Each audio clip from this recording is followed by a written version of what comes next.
من الشيطان الرجيم بسم الله الرحمن الرحيم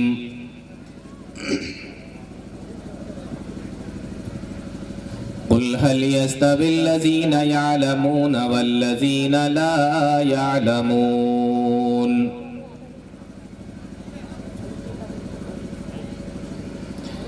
جناب صدر محترم معزز علماء کرام، دور اور پاس سے تشریف لائے محترم سامعین، نوجوان ساتھیوں، پردہ نشین خواتین اور پیارے بچوں، حکم ہوا ہے تعلیم کی اہمیت، اس موضوع پر کچھ باتیں آپ لوگوں کے سامنے رکھی جائیں۔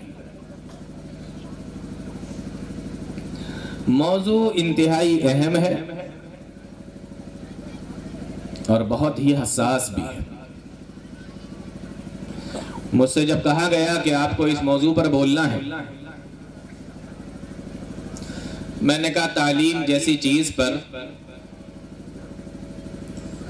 مجھ جیسا طالب علم کیا بولے گا۔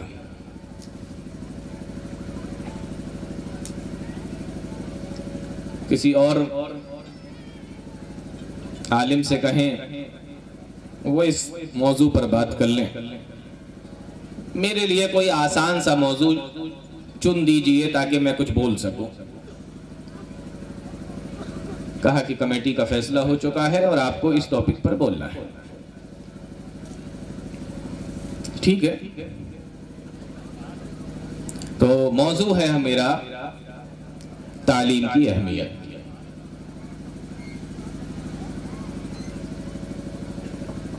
کچھ باتیں آپ کے سامنے رکھنے کی کوشش کرتا ہوں۔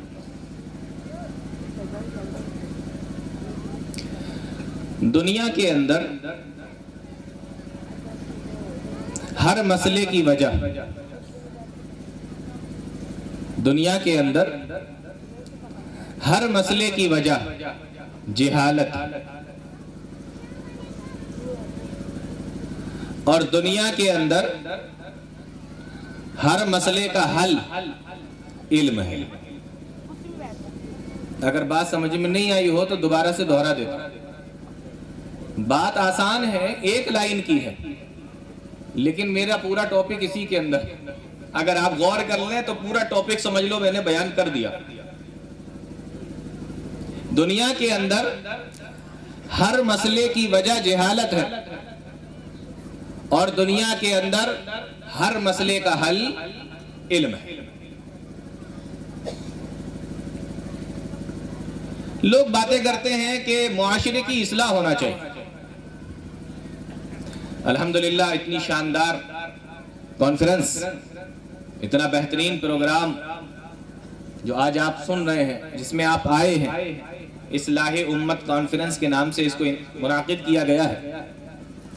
اور بھی پروگرام ہوتے ہیں، اصلاحی معاشرہ کانفرنس اور اس طریقے کی چیزیں ہوتی ہیں۔ علماء آتے ہیں، اصلاحی معاشرہ کے تعلق سے بہت ساری باتیں کرتے ہیں، بہت ساری چیزیں بتاتے ہیں۔ میں آپ سے صرف ایک بات اور کہنا چاہتا ہوں، اور اس بات کو آپ یقین کر لیں اور اس کی گانٹھ باندھ لیں۔ اگر آپ یہ چاہتے ہیں کہ معاشرے کی اصلاح ہو جائے، غور سے سنیے، سردی زیادہ ہے اور رات بھی زیادہ ہو گئی، چند باتیں بولوں گا، زیادہ نہیں۔ اگر آپ یہ چاہتے ہیں کہ معاشرے کی اصلاح ہو جائے، معاشرے کے اندر سدھار آ جائے، تو یقین کریں اگر آپ بغیر تعلیم کے معاشرے کے اندر سدھار لانا چاہتے ہیں، آپ سے زیادہ بے وقوف کوئی نہیں۔ معاشرے کے اندر تعلیم نہ ہو اور معاشرے کی اصلاح ہو، کتنی عجیب بات۔ معاشرے کی اصلاح چاہتے ہیں تو بغیر تعلیم کے معاشرے کی اصلاح نہیں ہو سکتی۔ تعلیم تو لانا ہی پڑے گی، معاشرے کو پڑھا لکھا بنانا پڑے گا۔ اور ایک چیز اور سمجھیں، دنیا کے اندر کوئی سی بھی قوم ہو، اگر اس کے پاس میں علم نہیں ہے، اس کے پاس میں فن نہیں ہے، علم و فن، اگر اس کے پاس یہ وہ فن نہیں، دنیا کے اندر دنیا کے اندر اگر کسی قوم کے پاس علم و فن نہیں ہے، وہ قوم تعداد میں کتنی ہی زیادہ کیوں نہ ہو جائے، آپ یقین کریں اس کی حیثیت دنیا کے اندر کچھ نہیں ہے، اس کی حیثیت کچھ بھی نہیں ہے اگر علم نہیں ہے، اور اس کی حیثیت اس مٹی کی طرح ہے جس کو ہوائیں یہاں سے وہاں اڑاتی پھرتی ہیں، کوئی حیثیت نہیں۔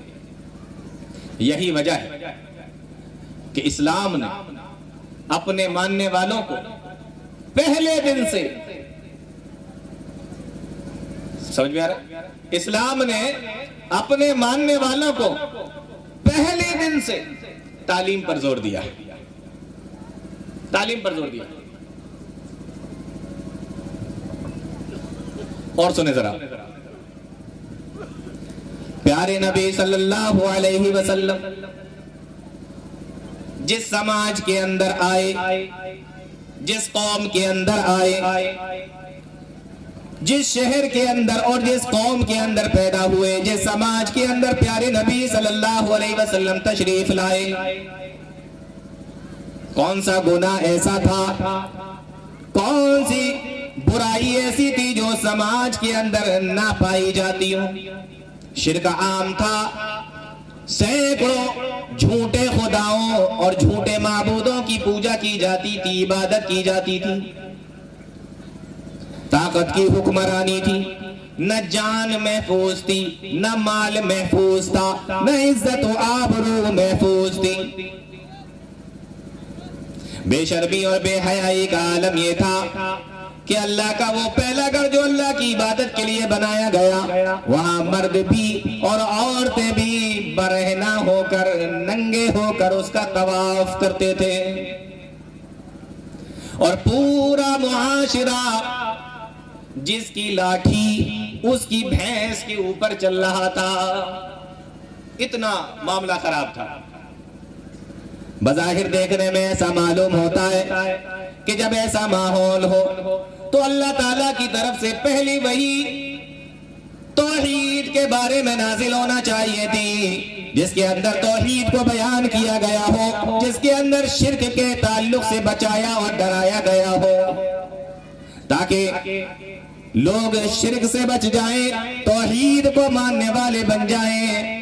بظاہر ایسا معلوم ہوتا ہے کہ پہلی وحی دنیا کے اندر اصلاح سماج کے تعلق سے نازل ہونا چاہیے تھی، تاکہ معاشرے کے اندر اصلاح ہو جائے، تاکہ معاشرے کے اندر سدھار آ جائے، تاکہ معاشرے کے اندر سے بے حیائی اور برائی دور ہو جائے۔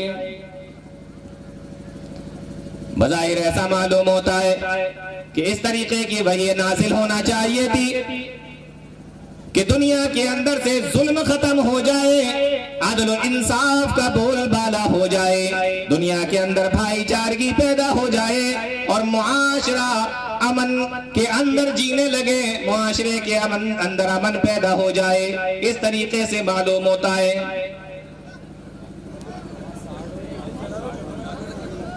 میرے بھائیوں، لیکن آپ دیکھیں اللہ تعالیٰ کا پہلا پیغام اس آخری امت کے نام نازل ہوتا ہے، وہ ادھر کام الذی خلق الانسان من علق اقرأ بربک الاکرم الذی علم بالقلم علم الانسان ما لم یعلم۔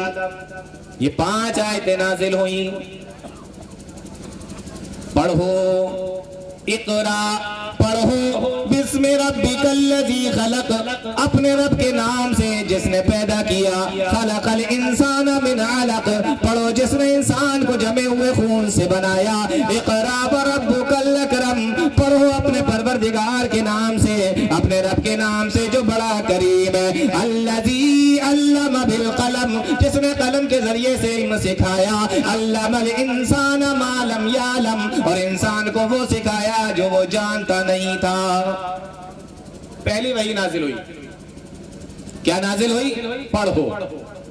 نہ توحید کے بارے میں، نہ شرک کے بارے میں، نہ ظلم کے بارے میں، نہ عدل و انصاف کے بارے میں، نہ بے حیائی کے بارے میں، نہ بے شرمی کے بارے میں، نہ اصلاح سماج کے بارے میں، نہ اصلاح معاشرہ کے بارے میں۔ پہلی وحی اللہ تعالیٰ کا پہلا پیغام اس آخری امت کے نام آتا ہے۔ سوچو پیغام کتنا اہم ہوگا جو پہلا پیغام ہے اور اس امت کے، اس آخری امت کے نام ہے۔ اللہ تعالیٰ نازل فرما رہا ہے، اقرأ باسم ربک الذی خلق، پڑھو اپنے پروردگار کے نام سے جس نے پیدا کیا۔ پڑھنے کا حکم دیا جا رہا ہے۔ کیوں دیا جا رہا ہے؟ وہ اس لیے دیا جا رہا ہے کہ اگر پڑھو گے، علم کی روشنی آئے گی تو جہالت کی تاریکیاں خود بخود ختم ہو جائیں گی۔ علم کی روشنی آ جائے گی تو شرک کا خاتمہ ہو جائے گا۔ علم کی روشنی آ جائے گی تو کفر کے باندھ ٹوٹ جائیں گے۔ علم کی روشنی آ جائے گی تو ہزاروں سال کا ظلم بھی ختم ہو جائے گا۔ اگر علم کی روشنی آ جائے گی، عدل و انصاف کا بول بالا ہو جائے گا۔ اگر علم کی روشنی آ جائے گی تو سماج کے اندر سے بے حیائیاں بھی ختم ہو جائیں گی اور برائیاں بھی ختم ہو جائیں گی۔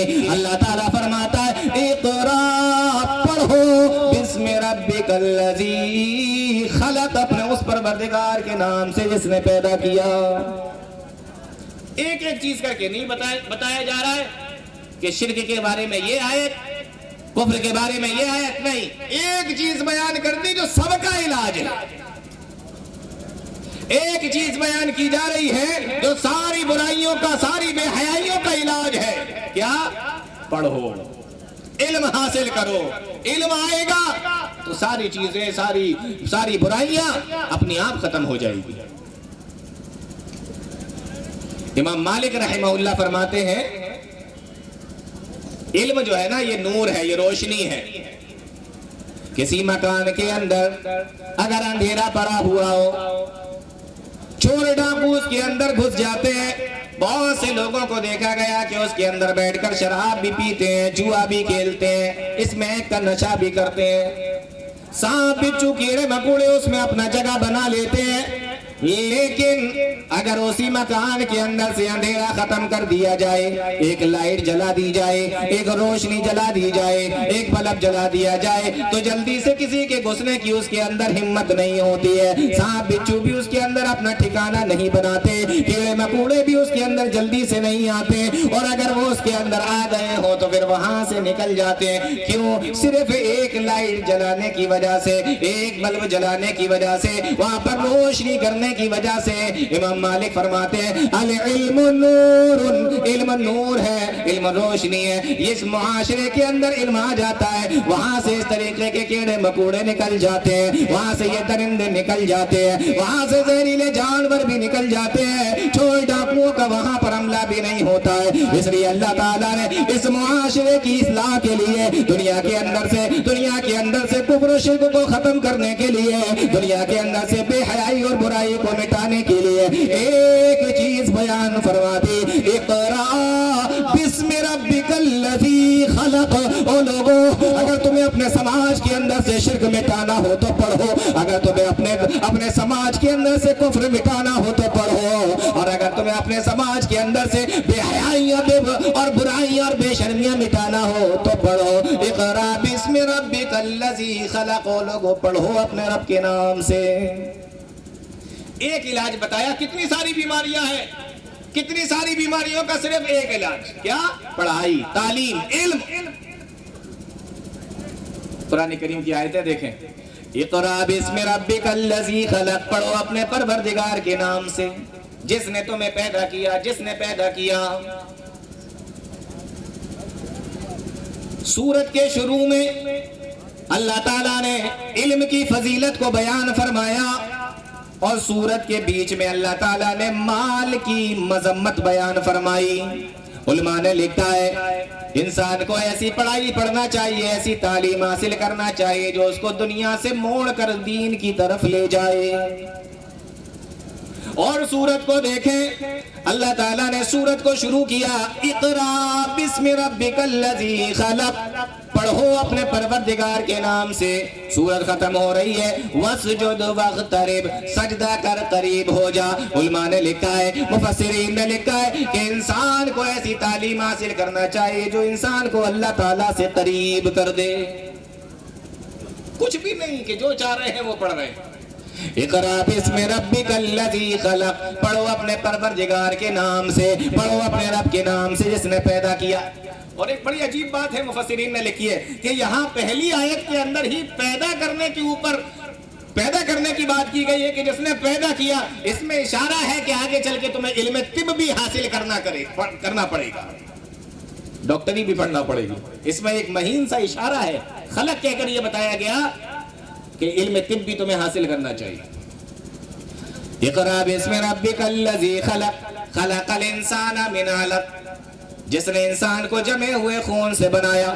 مفسرین نے لکھا ہے کہ جو اللہ تعالیٰ، جو رب انسان کو جمے ہوئے خون سے بنا سکتا ہے، کیا وہ اللہ تعالیٰ بے پڑھے لکھے لوگوں کو پڑھنے والا نہیں بنا سکتا؟ اس لیے پڑھو، اور اس لیے بھی پڑھو اقرا وربک الاکرم، پڑھو تمہارا رب بڑا کریم ہے. علماء نے لکھا ہے کہ یہاں پر اللہ تعالیٰ نے پڑھنے کے بعد کریم کا لفظ استعمال فرمایا، اکرم کا لفظ استعمال فرمایا. اس میں اس بات کی طرف اشارہ ہے کہ اگر تمہیں زمانے کے اندر عزتیں چاہیے تو تمہیں پڑھنا پڑے گا. اگر تمہیں آخرت میں عزتیں چاہیے تو پڑھنا پڑے گا. اگر تمہیں دنیا والوں کی نظر میں عزتیں چاہیے تو تمہیں پڑھنا پڑے گا. اور اگر تم اللہ تعالیٰ کی نظر میں عزت والا ہونا چاہتے ہو تو تمہیں پڑھنا پڑے گا. اقرا وربک الاکرم. آگے اللہ تعالیٰ فرماتا ہے الذی علم بالقلم، پڑھو جس نے تمہیں علم کے ذریعے سے، تمہیں قلم کے ذریعے سے علم سکھایا. الذی علم بالقلم، یہاں قلم کا ذکر اللہ تعالیٰ نے فرما دیا. آج دنیا کتنی بھی ترقی کر لے لیکن جو قلم کا مقام ہے اس کو کبھی بھی ہٹا نہیں سکتی، اس کو کم نہیں کر سکتی. قلم کی ضرورت تو انسان کو پڑتی ہے. الذی علم بالقلم، جس نے قلم کے ذریعے سے لوگوں کو علم سکھایا. ہاں تم پڑھو گے لیکن کبھی کبھی پڑھا ہوا بھول بھی جاؤ گے، اس لیے قلم کا سہارا بھی لینا، لکھتے بھی رہنا. الذی علم بالقلم، جس نے تمہیں علم سکھایا قلم کے ذریعے. اور آگے فرمایا علم الانسان ما لم یعلم، اور انسان کو وہ سکھایا جو وہ جانتا نہیں تھا. علماء نے لکھا ہے کہ یہاں پر دینی علم کے ساتھ میں اور باقی دنیا کے جو اور بھی علم ہے جس کی انسان کو ضرورت پڑ سکتی تھی، اس بات کی طرف اس میں اشارہ موجود ہے. 5 آیتیں نازل فرمائی اللہ تعالیٰ نے. پہلے وحی نازل ہوتی ہے اور اتنے زبردست طریقے سے اللہ تعالیٰ صرف ایک ہی چیز بیان کر رہا ہے کہ علم حاصل کرو، پڑھو. کس معاشرے کے اندر، کس سماج کے اندر، جس معاشرے اور جس سماج کے اندر کا حال یہ تھا، جس معاشرے اور جس سماج کا حال یہ تھا کہ انسان اس معاشرے میں عرب کے اندر پڑھے لکھے نہیں تھے، بہت کم لوگ تھے. بعض مورخین نے لکھا ہے کہ مکہ کے اندر صرف 17 لوگ پڑھنا لکھنا جانتے تھے. ایسے ماحول میں، ایسے معاشرے میں پڑھنے کے لیے کہا جا رہا ہے. اور آپ نے دنیا کے اندر کوئی قوم ایسی دیکھی ہے جو لکھنا پڑھنا جانتی بھی نہ ہو، جاہل بھی ہو، اور لکھنے پڑھنے کو اپنے لیے باعث ذلت اور باعث عار سمجھتی ہو کہ پڑھائی لکھائی کریں گے، ہم پڑھائی لکھائی کریں گے. جو اپنے لیے پڑھنے لکھنے کو باعث عار سمجھتی ہو، ذلت سمجھتی ہو، یہ عرب کے لوگ تھے.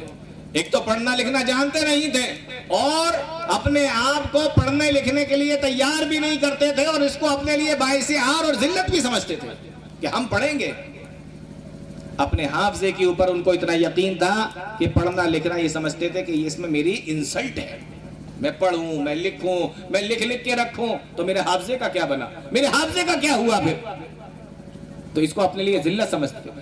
ایسے موقع پر، ایسی قوم کے اندر، ایسے سماج کے اندر اللہ تعالیٰ نے اپنے نبی کو بھیجا اور پہلی وحی کیا نازل فرمائی کہ پڑھو. علم کا یہ مقام ہے. اور دیکھیں علم کا مقام اللہ تعالیٰ نے ایک دوسری جگہ فرمایا شہید اللہ انہ لا الہ الا ہوا والملائکۃ واولو العلم قائما بالقسط. اللہ تعالیٰ اس بات کی گواہی دیتا ہے کہ اللہ کے علاوہ کوئی معبود برحق نہیں ہے. ہم لوگ بھی گواہی دیتے ہیں اس بات کی, اور لوگ بھی گواہی دیتے ہیں اس بات کی, لیکن یہاں پر خود اللہ تعالیٰ ہی اس بات کی گواہی دے رہا ہے.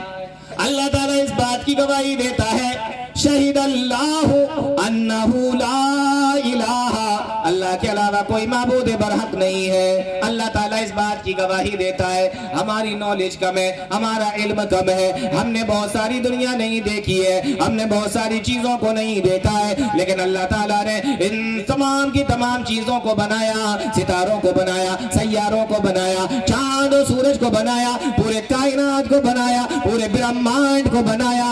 اللہ تعالیٰ تمام چیزوں کے بارے میں جانتا ہے. ہو سکتا ہے کسی انسان کے دماغ میں یہ بات آ جائے کہ زمین کے اوپر تو کوئی دوسرا معبود نہیں ہے, لیکن ہو سکتا ہے کہیں کسی دوسرے سیارے پر کوئی دوسرا معبود موجود ہو. ایسا ہو سکتا ہے کہ کسی ستارے پر کوئی دوسرا معبود موجود ہو. اللہ تعالیٰ اس بات کی گواہی دیتا ہے او لوگوں, تم نے دنیا نہیں دیکھی, تم نے ستارے اور سیارے نہیں دیکھے, تم نے پورا برہمانڈ نہیں دیکھا, میں نے بنایا ہے, میں جانتا ہوں. شہید اللہ انہ لا الہ الا ہوا, اللہ اس بات کی گواہی دیتا ہے کہ اللہ کے علاوہ کوئی معبود برحق نہیں ہے.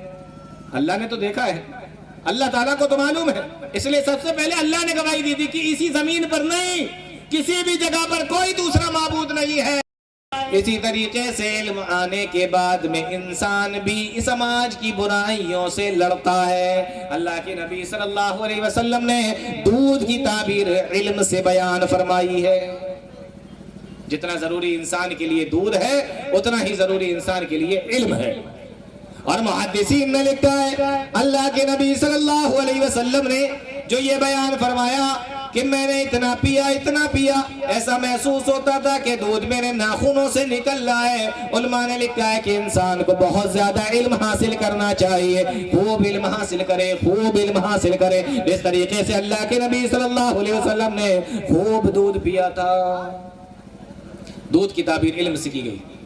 اس طریقے کی کئی چیزیں آپ دیکھیں گے قرآن کریم کے اندر, جس کے اندر علم کی فضیلت کو بیان کیا گیا ہے. اسی طریقے سے حدیث رسول کے اندر آپ دیکھیں گے.